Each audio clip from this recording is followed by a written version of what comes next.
आदिवासी से आया, आदिवासी से आया। जिएगा है तुझे हजारों साल, ये मेरी है आरज़ू। Happy birthday to you, happy birthday to you, happy birthday dear Rajkumar, happy birthday to you. Thank you so much. Many many happy return of the day. हमारे समाज के सभी भाई है ये ऐसा ही खड़े रहेंगे। हमारी समाज की लाड़की अनीता राणा जी जो राजकुमार जी की जन्मदिन पे एक गीत पेश करेगी। प्लीज अनीता राणा जी, आप पूरी रिदम के साथ राजकुमार जी का जन्मदिन का एक गीत गाएंगी प्लीज।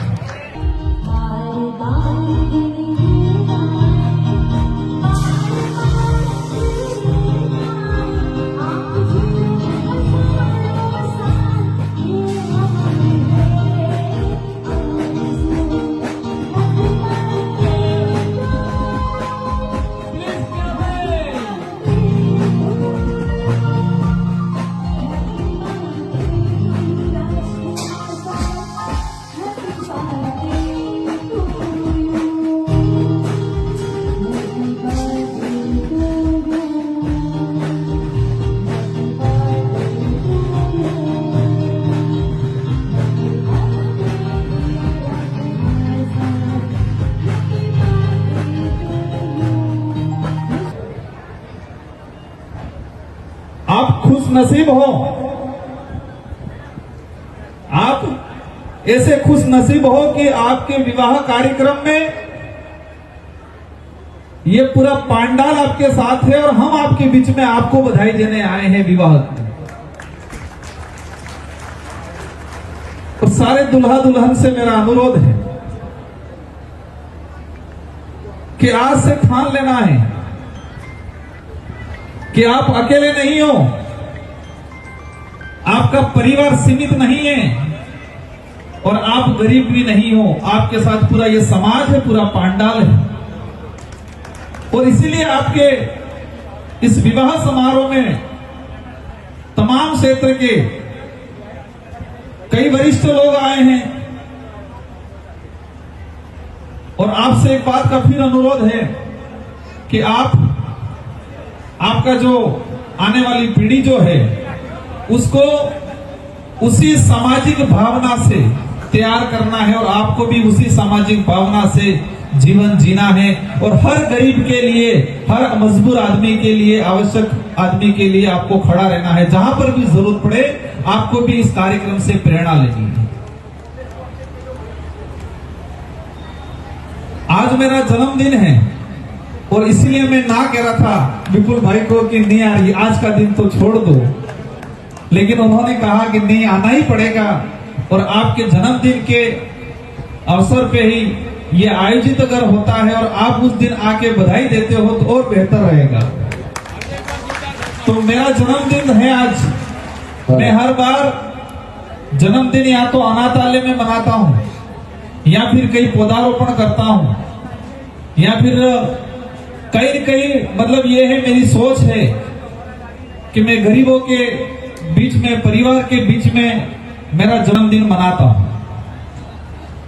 तो मुझे भी लगा कि मेरा जन्मदिन है और मुझे जाना चाहिए। और इससे बड़ा सौभाग्य की बात और कोई नहीं हो सकती है कि 131 परिवारों का जीवन उज्जवल हो रहा है। आप जियो हजारों साल। धन्यवाद साथियों। ये विचार क्यों पनपा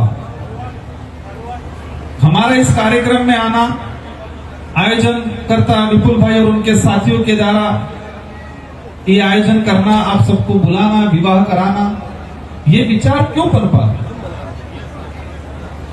आज कई ऐसे लोग होते हैं जो करोड़ों अरबों अरबपति होते हैं लेकिन किसी को 5 रुपए की चाय भी नहीं पिलाते। तो इनके मन में ये विचार इसलिए पनपा, जो मैं जहां तक समझता हूं कि देश में और विशेषकर आदिवासी बाहुल्य क्षेत्र में कई परिवार ऐसे हैं जो गरीबी रेखा से भी नीचे।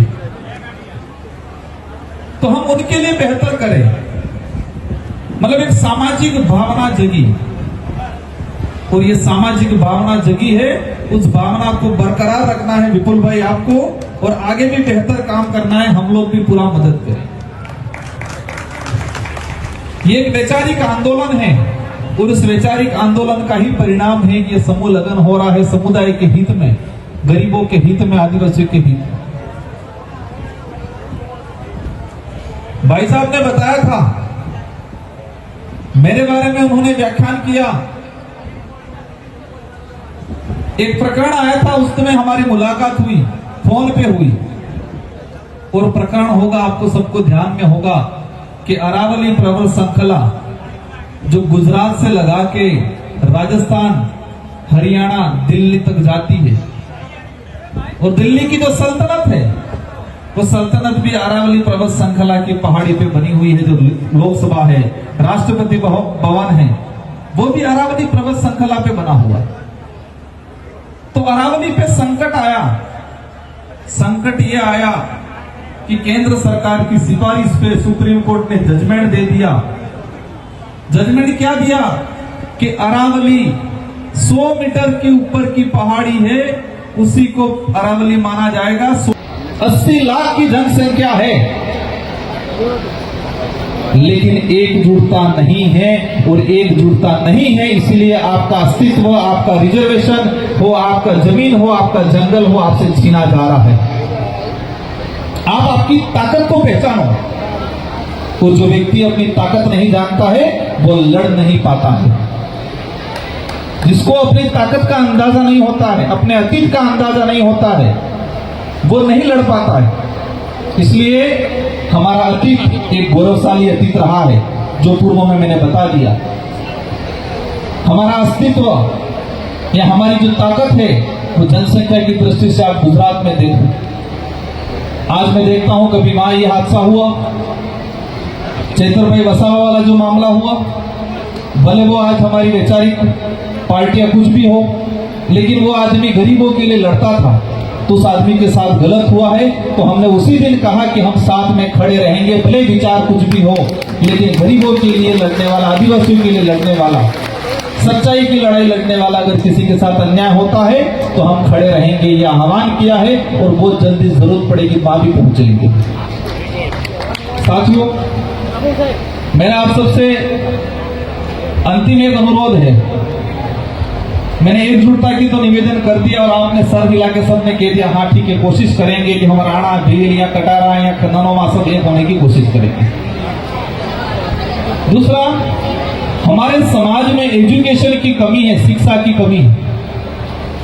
और संविधान निर्माता अंबेडकर साहब हो या संविधान ज्ञाता कई विद्वानों ने कहा कि शिक्षा ही वह ऐसी कुंजी है जो आपके भविष्य का निर्माण करने वाला जो भवन है उसका दरवाजा खोलने का काम करेगी। शिक्षा ही वह ऐसी कुंजी है जो आपका भविष्य निर्माण करेगी, आपके वो द्वार खोलेगी जो उज्जवल भविष्य होगा।